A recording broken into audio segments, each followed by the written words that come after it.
Oh, welcome once again to another episode of Sunday Science, everybody. I'm glad that you could join us. Happens to be a frosty evening right now in Colorado. It's about 20 degrees outside and it has been snowing all day. So it has been a cold day, it has been a snuggly day, and it has been a great day for having some sciencey fun. So there have been hangouts earlier and there are hangouts now, and I'm glad that you could all join us for this one this evening. Indeed. Welcome back, all. Yeah, so this evening, knowing that Veterans Day is right around the corner and there are certain people on this planet that have put so much on the line for all of us, whether we know that they have or not, they always deserve an absolute gracious thank you for everything that they have done. So thank you to all of our veterans out there, and thank you to everyone who's considering potentially becoming a veteran as you grow older in life. It is an absolutely amazing contribution that you give to our country, and I can't thank you all enough. It's just absolutely amazing. Well and said. also, Sai, you wanted to say something, it sounds like. I was just moved to say well said. I agree. Oh. I agree too. I support our troops and our veterans. What they do is very important, and I don't think they get near enough support, and we really should do a bit better with that, I think. Most definitely. I agree. So, while there are limited things that we all as individuals can do from home, obviously getting out and voting helps, but I'm not going to go political with things. However, there are many amazing things that even our scientists that are not actually part of the military do during wartime, lead towards amazing opportunities and openings into the world of science that many times we forget. So this evening's episode, I just thought it would be a lot of fun to sit down and talk about the Manhattan Project. So, obviously the Manhattan Project can be viewed as both very controversial because of the fact that, it kind of led to a lot of people dying, and that's horrible. But it also opened a window into an entire era of research and knowledge in atomic energy resources. It allowed the development of so many aspects of our modern world that we don't generally consider, that it's oftentimes overlooked as just being a war machine mechanism as opposed to the scientific and technological breakthrough kind of, what's the right way of wording that? Almost think tank, if you will. Mm. It's hard to think about it that way sometimes, but it is really the way that kind of things happened. Unfortunately, sometimes it does take an absolutely horrific time in human society for us to progress and for us to make that next step where we decide we're going to do something horrible, but the benefits outweigh the cost. I'm glad that I wasn't one of those people ever, and probably never will be, that had to make that decision. But everything revolving around the Manhattan Project and everything that our current veterans have had to go through is, at least from my perspective, it is very similar, because you never know when that you never know when it's going to be asked for you to do something that you don't feel comfortable with, but it's part of your job and you're going to do it. You never know when you're going to sit down and take an invention that could do amazing things for all of human society and know that it's going to be used as a weapon instead. That has to be a horrible feeling. But the work that it has led to is absolutely phenomenal in the long term. So, you know, my grandfather was a bombardier. Anyone who follows me on G Plus has probably seen pictures that I've posted from him graduating bombardier school, generally around this time of year because, you know, Armistice Day and everything else. He was a bombardier in World War II, and he flew in B-25s. Sorry, B-29s. It was a job. And a lot of the people that sat down and participated in the Manhattan Project were just simply looking for a job. And in fact, one of those individuals that you would probably never know anything about, and I actually kind of feel bad that I didn't know anything about, Lily Horning. Lily Horning was a Czech-American scientist who went to work in Los Alamos because her husband got a job there working on the Manhattan Project. She herself was not at the time a scientist. She did not have a college education. However, upon getting to Los Alamos, she contributed more to the Manhattan Project than many people might ever realize. And it's absolutely phenomenal to sit down and consider what happens during wartime and everything that the women of science do when they put forth their efforts as well, and we all put our efforts in together. We get such amazing results when we work together as people, as opposed to sitting down and saying that there's one way with guys or one way with gals. No, there's one way with humans.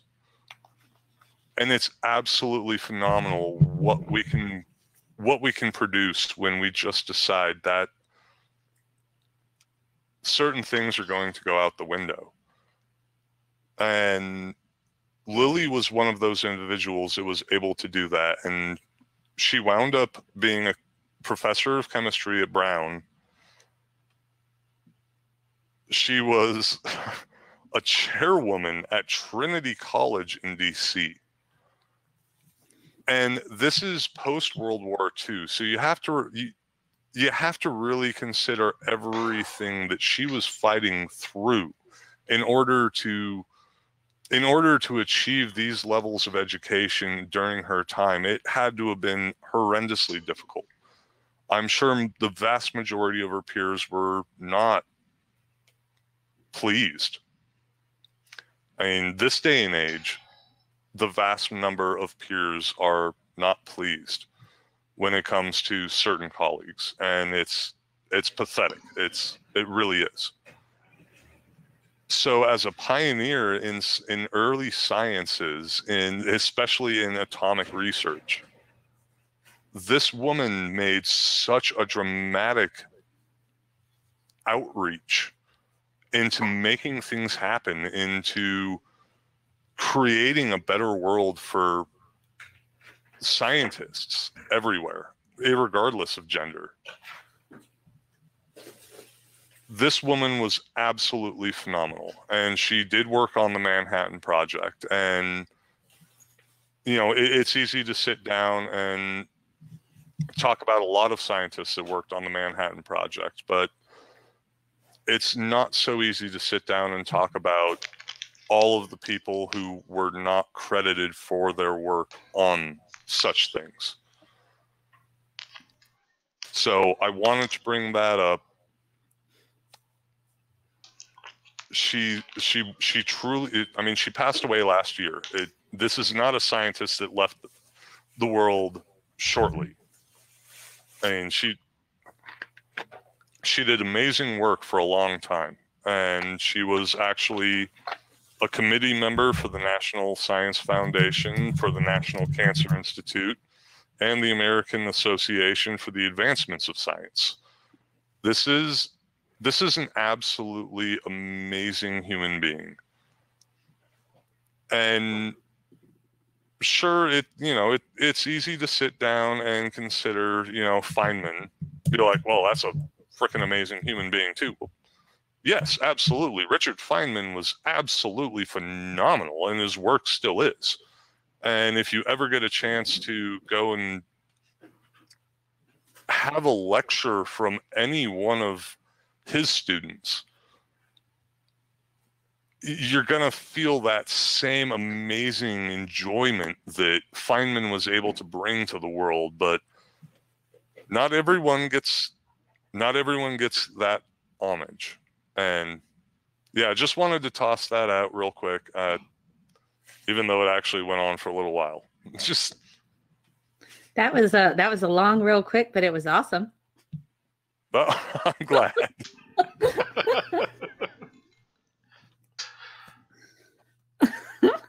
So yes, while the Manhattan Project brought an unknown number of male scientists into the spotlight, and their careers were made, and we all know them, and we're actually thankful for them. I mean, Richard Feynman was absolutely phenomenal. I don't need to go and name names. If you like what you're watching, you're going to go and find out about them for yourself if you don't already know. But sometimes you just need to sit down and take a minute and recognize those that we don't always get the opportunity to hear about.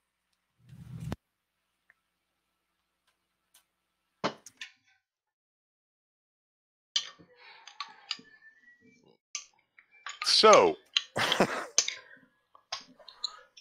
moving forward from that, I happened to be lucky enough, right at the beginning of summer, I took a little bit of a vacation, and I don't think I'm going to be able to do that for a while because I quit being an engineer and went back to being a machinist. So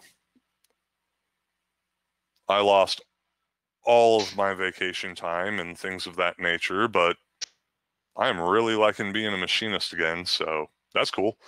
But anywho, at the beginning of the summer, I took a little road trip and went to New Mexico since, it's next door, and had some fun going and taking a look at all of the museums involving such things. And while I don't have any pictures of White Sands, I do have a lot of pictures from the museum in Albuquerque, and I have made a little slideshowy type thing that I sent over to Cy. So if you're interested, Cy. I have a quick question. Yes, Mel. Did you take that left turn at Albuquerque? Bugs Bunny wants to know. I couldn't help it. That just popped in my head. And I was just like, I gotta throw that out there. Please continue. Completely understandable. And Andy, I have to say, so went from being an engineer to being a machinist, and who knows, there may be some shifts back and forth in the future. I went from being a machinist to an engineer, and now I'm back from engineering to being a machinist. Well, you know what's odd about, not odd or funny about that, but what I find interesting about that is my father was a machinist for a very long time, and a lot of his friends were the engineers who designed the things that he had to make. And he always used to say that you need both in the planning and production process from start to finish. Um, just an isolated engineer, he used to say, was not familiar enough with how different materials act under stress in the real world when cutting and heating unevenly and things like that. And Yes.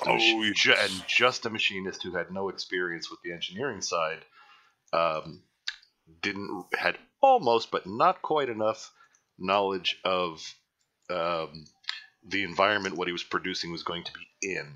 And he always used to say you really need both communicating through the whole production process, from beginning to end, not just engineer coming in, here's the plan, build it. So from what he told me, you're the ideal solution because you're both. Well, and You're the engineer that's and the why I machinist. did very well as a manufacturing engineer. It was a lot of fun for a long time to be a manufacturing engineer. Don't get me wrong, it's still actually a part of my job that I do now. Mm-hmm. And all day long, I revise blueprints, I update designs, I send things back to design engineers for other companies that I'm making parts for. But realistically, I've got to be honest, I'm not at a desk doing CAD all day. I'm out on the shop floor. I'm running machines. I'm a machinist right now. Indeed. Well, and it's awesome. I love it. I'm so happy for you. It sounds amazing. It is. Well, thank you, Mel. It's so much fun. And just all I was throwing in there was, according to what my father told me, you're the ideal. Well, that's both in one person. And anyway, all right. Well, I can You want me to queue up your video here? I will do that very thing. Sure, that would be pretty cool, I think. Yes. All right, let's do that then.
And there we go. Yeah, so that's that. Cool. I wanted to like climb up onto the ceiling and try and get an aerial shot of that entryway floor because the periodic table in granite. Oh my gosh. That is something interesting. Now, That is cool. I would really like to have that. Yeah, I wish I had that kind of,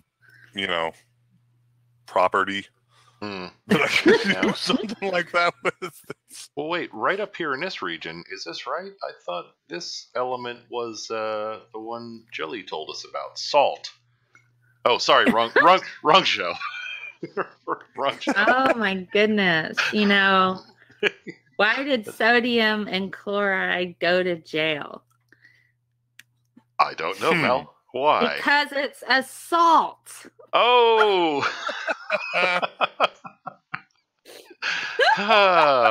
We'll be here. She'll be here all week. Try the veal. I'll be here. I have really bad dad jokes for just about every chemistry. Okay, class, well, I think. nobody in the Twitterverse has answered the question of what's in the glass that I tweeted the other day. I was, I guessed it. I did You guess. close. Well, no, you got 99%. Yes, I was pretty close. 99%. I wanted, okay, so I was like, okay, so that's clearly copper sulfate, and then there's the liquidy aspect of it because copper sulfate was green. I'm like, okay, then you got the blue going on, and then that's got to be methane, but it's liquidy and it's not. And so then you're like, then we had an argument about ethane and methane. I don't know what is pH 5. Yeah. Meth is 1, eth is 2 carbons. And Yes, so I know. I added an extra carbon. That was my bad. I thought it might have been butanol because butanol burns blue too. So No, it was methanol. okay. You guys brought me back. I deserve a T-shirt. You guys brought me back to my early days. Early in my education, we never said the words copper sulfate. Never. It's cupric. You said cupric sulfate. No. Right? We found it hilarious to pronounce them as the chemical formula was written. So what you're talking about is Cuzo 4. So that's yes. Oh my god, that sounds like a sci-fi film. That should totally be like a oh my god. Like instead of Sharknado, have Cuzo 4, man. That would be great. Wait, Attack of Cuzo 4. Why am I thinking? You know what? Do you saying that? Cuzo 4, a big chemical dog that gets rabid and bites everybody. Yes. Come on, where's Stephen King? Come on, Cuzo. Come on. Anyway, Cuzo 4. Yeah. It's like this is the fourth in his line. There was Cuzo 1 we don't talk about. Cuzo 1 was epic. And then you got Cuzo 2. These are all this is a brilliant series. Why is this not a thing now? Cuzo 4. Indeed. Yeah, so we'll start with the sequels, and then there'll be prequels before that if Cuzo 4 goes well. That's like Star Wars, right? Yeah, and we did it for just about every chemical compound. But that one was the most fun to say. Like, knackle, that's boring. But anyway, Cuzo 4 we loved. Anyway, how did you do glucose? All right, that's enough out of you.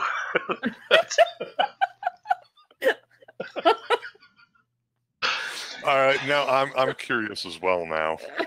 I don't know if you're getting out of this one side. You see, I got buttons here. You see, I can do all kinds of stuff. You see, I have buttons to make y'all shut up.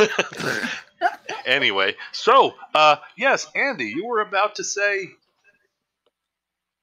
That was my out. That's what. So look down, Andy. That's the spot. You're on it.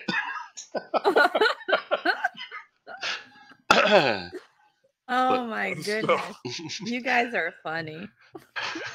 So yes, there is a lot with Manhattan Project that is just generally not discussed, and it's very unfortunate because while there was tremendous strides made in physics in certain areas, there are also people who were left behind entirely and never mentioned, just due to our general demographic, societal demographic at the time. And that's pretty shitty. In general, that's just kind of pretty shitty. But Yeah, it's a thing is. that happens. So now we have the internet and we get to learn about those people, and we get to sit down and do YouTube shows and hopefully try and pay homage to some of those individuals, because I just recently bought a book. It's called Radium. I think it's called Radium Girls. I think that's the title of it. I haven't started reading it yet, but I picked it up at the Barnes and Noble. Yes. Radium Girls, you might like this. They were female factory workers who contracted radiation poisoning from painting watch dials with self-luminous paint. And there's a book about it. And they're still glowing in their coffins. So the dark story of America's shining women. So that might be something that we could touch on. Once I get through the book, it's a huge freaking book. It's massive. The paperback on Amazon is $15. It is on audiobook and it's Kindle, but it talks about women during the war, during that time. So one that I always remember, because I was taught it vigilantly as a child, and it is stuck in my mind and it will stick in my mind as long as I will exist. Computers. Our first computers as people were generally women that excelled in mathematics. Mm. Yep. So congratulations. We all sit down and we look at a computer and we use a computer and we have a computer and we don't think twice about it. When in all actuality, that was a job. That was a job that a human had. And it was generally women who excelled. Well, not generally. It was women who excelled at mathematics. It's pretty interesting. That was their job. That was their job, was to compute. It's pretty interesting. I get a lot of. I'm gonna take a minute just to talk a little bit about what I go through being on the internet with people that seem to think that women don't want to be in computer engineering, and they're like, women are just not interested in that. I'm like, women literally put together and made computers. Women coded the NASA computers. I mean, saying that women aren't interested in they're just not interested in that. They just don't have the brains for that. I'm like, you are using technology that women generated. Hedy Lamarr, a lot of her research, people don't realize that even though she was a movie actress, she actually was also a scientist. She developed a lot of different technology that we use and incorporated into Wi-Fi. So, I mean, it's like, women are interested in this sort of thing. It's like our brains aren't really different, we have slightly different structures, but that doesn't mean that we don't want to do something because our brains have slightly different structures. That just is ridiculous. It's not just ridiculous, it's ridiculous. It is ridiculous. Yes, and that's yes. Would you say, Mel, that the people who have said such things, that women are just not interested in X, may in fact be observing a lesser population of women in certain areas due to the less than welcoming environment? Yes, that would be the case. I mean, perhaps they're identifying the symptom correctly, but not the cause. The interest, exactly. The interest and the ability is definitely there. But who wants to go? There's studies on this. There's lots of studies on this. And a lot of organizations are doing more studies about that. And they're finding women are getting engineering degrees, but they're leaving the field They'll go to work and then they leave the field. And we see that in some other STEM fields as well. They'll start working, but they leave largely due to lack of being promoted, lack of decent pay, hostile work environment, that sort of thing. Or it's just it's coming out more in the literature that this is what's going on. So yeah. And yeah. would I be correct in saying that your response to ending up in such a situation would be not to leave, but to say move, and then continue with what you were doing? would that be accurate? Well, you know, I've been in a situation at a job before where I had to file complaints on my boss, for who wouldn't stop harassing me about comments that he made. And after I made that complaint, the tone of my job all of a sudden completely changed, and people started treating me differently. So even if you follow the policies put into place and do everything correctly, and you're like, I just want to do my job, it can still shift. So it doesn't matter. You don't complain, it happens, and you just have to suffer through it. You complain, and then everybody treats you differently, and you're like, I don't know how to win here. So, it's like, what do you do? So it's angry guy is, well, something's got to be fixed, we got to talk. Angry woman is, you're being hysterical. Is that the environment that is that the kind of thing you ran into? It's like I asked for very basic things, and they just decided not to give it to me, and that was some kind of way as a punishment that they could get away with. You know what I mean? They could legally get away with punishing me for making this complaint. But come to find out, that particular company, all their products are coming back, because after I had my 1-hour exit interview with the vice president of human resources, because I sent her and the CEO all kinds of documentation about problems with their company, all of their products recently have been coming back because they're not working. So I'm like, well, I'm glad I left when I did. That's a sinking ship. And I jumped at just the right time, kiddies. So there you go. Nothing wrong with jumping ship at the right time. Man. Indeed. Mm-hmm. And Andy, I'm glad you brought up Ms. Hornig there.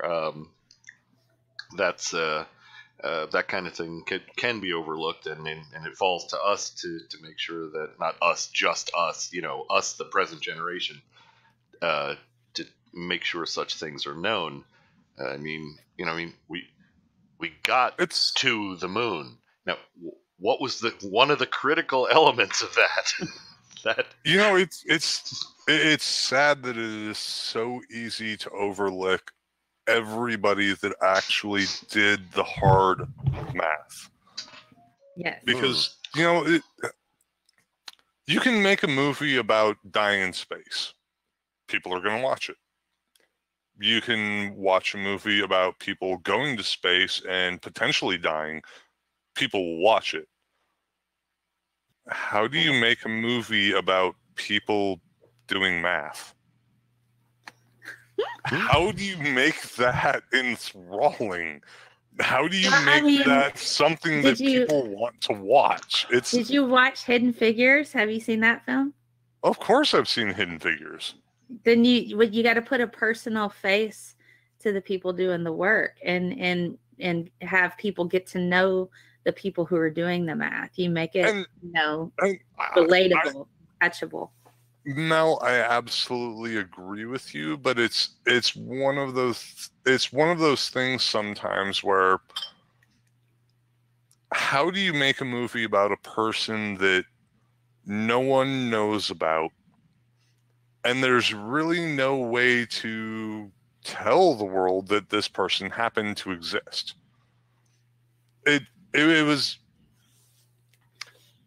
It was easier for Hollywood because they could sit down and they could go, all right, this band of women blah, blah, blah. They helped out in making sure that the first man got on the moon. That works. It's easier. Mhm. How do you sit down and say, this is how we figured out that we could split an atom? Mhm. Hmm. I don't know. I would. How do you take her work? How do you take her work at her time? I think again, you just got to kind of put a personal face to it, because I would absolutely watch that.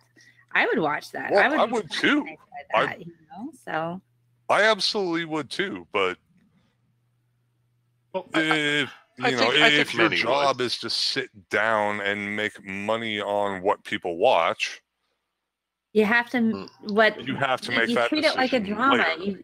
You either treat it like a drama or you treat it like a comedy. Which way are you going to go with that? You look at all of these different historical based films on stories from about people that nobody actually knew about, but they're brought to the forefront because they're compelling stories, and they make them relatable and touchable, and it's human interest type of things. And so what did this person go through? Where did they go to school? What are the type of things that are going on? So you can find interesting aspects within their life that people can relate to while they're learning how it is that we split the atom. I think that would be pretty interesting.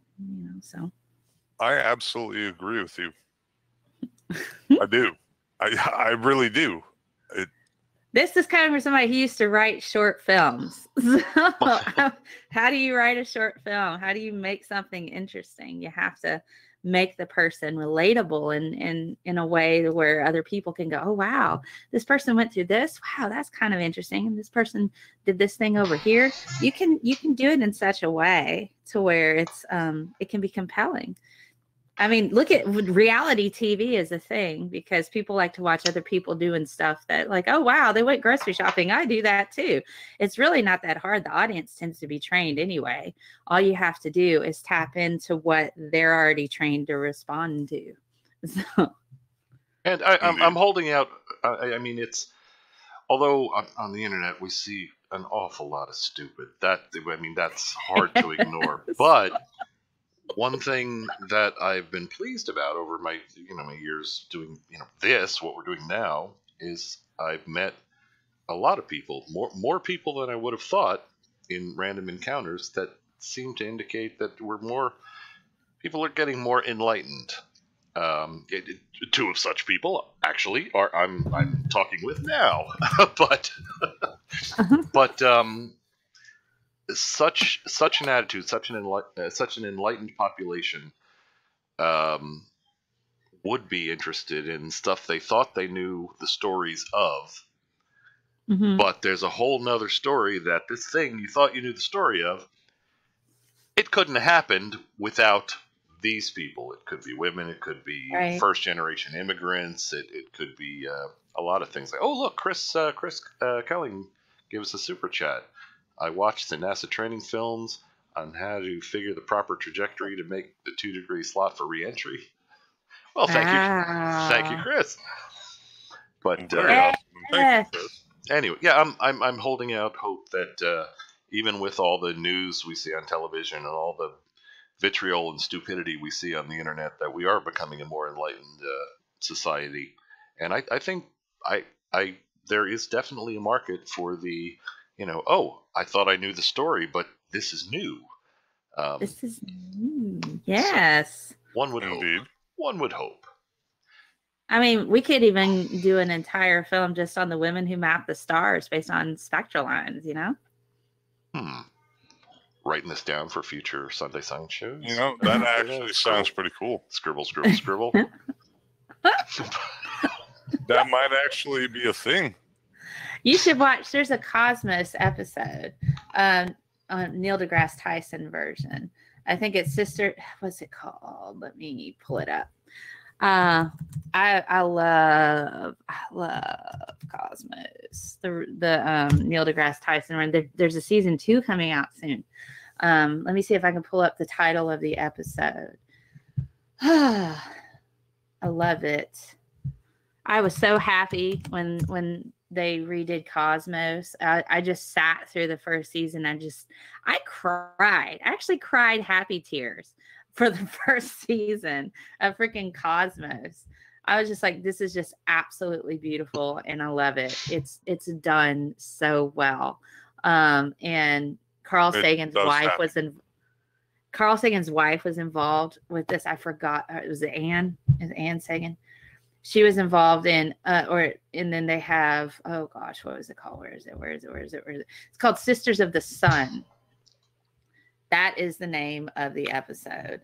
Let me pull it. Was not letting me click on it, but it's called Sisters of the Sun, and it talks about how women mapped the stars and what stars are made of, essentially, based on spectral lines. I wanted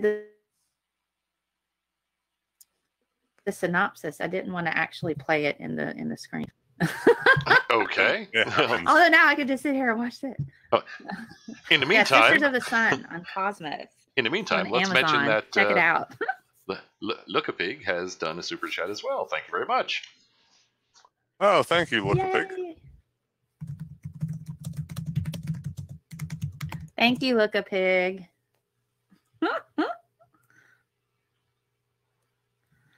Yeah. Okay. Well, I am getting to the point in the evening where I really need to eat something.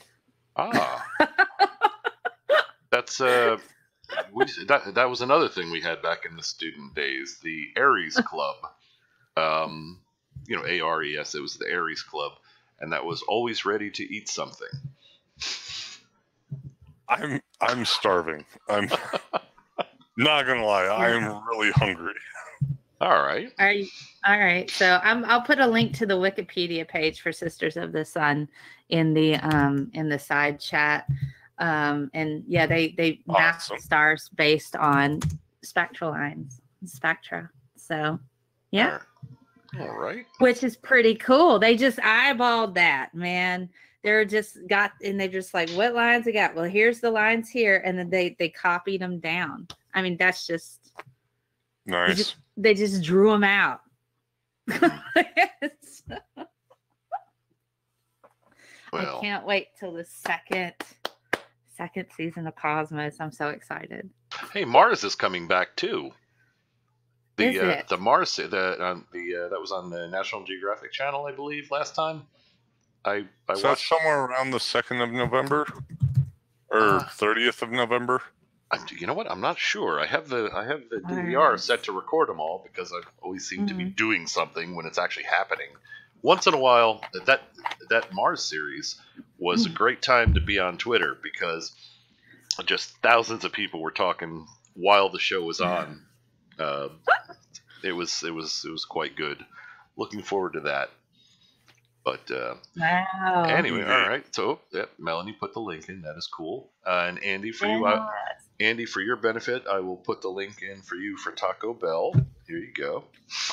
And, maybe you wanted food. Okay, forget it then. Goodness. Yeah, I would like food, not poison, please. All right. I like their fresco tacos. Those aren't so bad. Those are all right. The fresco tacos. Well, it's minimally processed. It's only been 4 months, so I can't go back to White Castle. It takes 6 months for you to forget how bad you felt after eating them. And oh my god, we're not 6 months in yet, so. We have Crystal out here, and I call those gut grenades. Yeah, there will be no. Understand? You want food? That's fine, not a problem. Anyway. And goodness. The food that I eat doesn't want to eat the food that I eat. I don't want to eat that food. Okay then. But cows don't want to eat crystals or White Castle, do they? Doubtful. Although they might. It's difficult to identify it as meat. Okay, how many lawyers are going to ring my phone right about now from these fine organizations?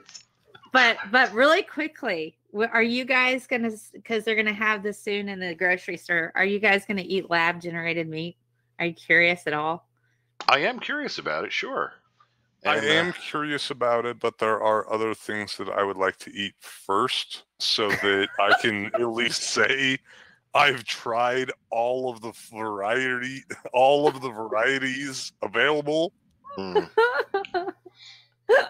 See, I don't like organ meats. There's certain things that I will never ever eat because the whole idea just sounds disgusting to me, but I'll absolutely eat lab grown meat. You know, if it's lab grown ribs or something of that effect, yes. If it's like, hey, do you want to try some lab grown liver? No. No, Ah, dude, never, I think it's like ground never. meat. It's like ground beef or something like it's like I- lab now, hamburgers. it would be interesting if such a thing takes off and it can be engineered to be healthy and all that sort of thing. But if that does happen, the one thing that I fear will happen is the same thing that happened with GMOs and vaccines. The freaking fearmongers will come out in droves. It could be the healthiest thing to eat. That's Made in gonna, a lab. it'll Ah. cure all our ills, and you'll be able to eat it, and it'll taste nice, and it'll be healthy, and it's not, et cetera, et cetera. But there'll be made up claims that people grew antlers or something, and it'll be the process will be killed. Oh my god! So- They'll be like, it was made in a lab. You know how unnatural that is. Yeah. Well, Nightshade's natural. Anyway. But all right. Well, that was an excellent topic for today, Andy, and I'm trying to see how long I could, seeing as how hungry you are. It was not my suggestion. Actually, this was Mel's suggestion, and she deserves due credit for it. Ah, Mel, Thank you. I bow in your general direction. All right, that's better than a Monty Python thing. With the Yes, it is. Yes, it most certainly is. All right. Anyway. So Well, I still want us to go through the Isabella Rossellini animal series and critique it. you know, at some point in time, we are absolutely going to do that. We got to figure out the right time because we don't even know what day this show is going to be on. That could be very traumatic. Oh no! It's just Depending on biology. who's watching, it could be Theater. very traumatic. It's Heat Shield. theater. Heat It's Shield art. says.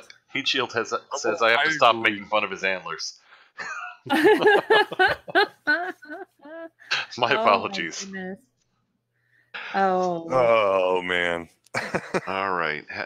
How can we drag this conversation out so Andy will get even hungrier? So Andy, We what could about those? talk- What about those Mets? You know, don't care about the Mets. Hungry enough. All right. I'm out. Understood. Understood. You just a smidgen hungry? Just Another- a smidgen? Another nice job, Andy, as usual. And Just a smidgen. and Mel, you are the most violent typist I have ever heard. Oh, she's I hear that. just so rude. All the time. So serious. So rude. They're Oh, God. you know, it's funny when I'm at work, I'll be typing and somebody will look at me like, must you do that so loudly? And I'm like, And these I are don't just finger peck like tink. Uh-huh.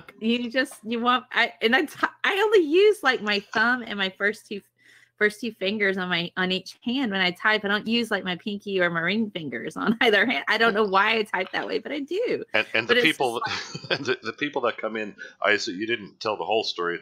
These are people that pulled in from the highway to tell you this, correct? Yeah, yes. You know, they're driving down the street and they're like, gosh, what's that noise? And then they bust into my work and they're like, must you type so loudly? And I'm going, well, you know, I have to do my job. And then I just, whatever. Apparently I'm a loud typer and I don't know how to fix that.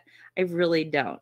It doesn't need fixing. I was just my feeble attempt. Pretty sure you're all right. That was my feeble attempt at being funny, and I compliment both of you on your courtesy laughs after I said it. Thank you very much to both of you. Anyway, so Andy, would you like to go dine, perhaps? He You know, doesn't need food. He doesn't need anything. I'm just kidding.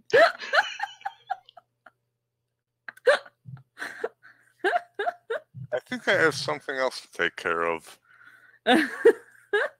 Yeah. Wait a minute. What's this small red laser dot on my fart? No. All right. On your fart? Farhead. It was another poorly executed joke that Andy's getting so irritated that he had me in the sights with the rifle, and there was the laser dot on the forehead. Okay. Look, the good humor only starts after midnight. Everyone knows this. This is what you get. If it's before midnight, it's the crappy jokes. My apologies. All You are right. sodium funny, Cy. Sodium funny. Oh, more chemistry jokes. I love it. All right. Well, it is actually the top of the hour. So if you were to It is getting to be that time. Indeed. So I suppose thanks. Oh God, I have no way to speak right now. Thank you for joining us, everybody. It was wonderful having you here on another Sunday Science, and I'm glad that all of you could join us and be here and enjoy all of our escapades, regardless as to how hilarious they wound up becoming. Indeed. Quite true. Thank you for joining us, everyone. This is fun. Indeed. This is fun. All right. Well, good evening, all. Have a nice week, and we'll see you next time. Bye, everybody. Bye. Bye, everybody.